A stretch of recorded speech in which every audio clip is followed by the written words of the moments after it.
মানুষের সামনে মিথ্যা কথা তুলে ধরছে। ত্রয়োদশ জাতীয় সংসদ নির্বাচনের আর মাত্র 5 দিন বাকি। দেশজুড়ে নির্বাচনী উত্তাপ, প্রার্থীদের প্রতিশ্রুতি প্রচারণায় ভোটারদের মধ্যেও চলছে নানা জল্পনা কল্পনা। রাজনৈতিক অঙ্গনে এখন সবচেয়ে আলোচিত প্রশ্ন, নির্বাচনের পর সরকার গঠনে জামায়াতের সঙ্গে জোটে যাবে কিনা বিএনপি। আর এই জল্পনার অবসানও ঘটিয়েছেন বিএনপি চেয়ারম্যান তারেক রহমান। নির্বাচনের পর জামায়াত ইসলামীর সঙ্গে ঐকমত্যের ভিত্তিতে সরকার গঠনের সম্ভাবনা পুরোপুরি নাকচ করে দিয়েছেন তারেক রহমান। শুক্রবার রয়টার্সকে দেয়া এক সাক্ষাৎকারে তিনি স্পষ্টভাবে জানিয়েছেন, বিএনপি এককভাবেই সরকার গঠনে সক্ষম হবে। একই সঙ্গে চীনের সঙ্গে সম্পর্ক বাড়ানো, জেনজিদের ভোট ও রোহিঙ্গা ইস্যুতেও সাক্ষাৎকারে তিনি কথা বলেন।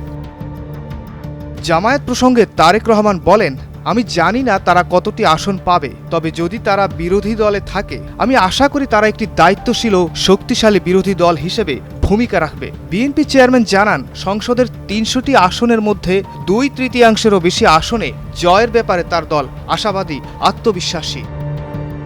আসন্ন নির্বাচনে জামায়াতে ইসলামীকে বিএনপির প্রধান প্রতিদ্বন্দ্বী হিসেবে দেখা হচ্ছে।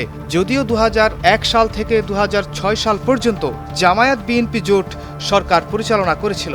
এবারে নির্বাচনে জামায়াত জানিয়েছে তারা দেশকে স্থিতিশীল করতে ঐক্য সরকার গঠনের মাধ্যমে অংশীদার হতে আগ্রহী।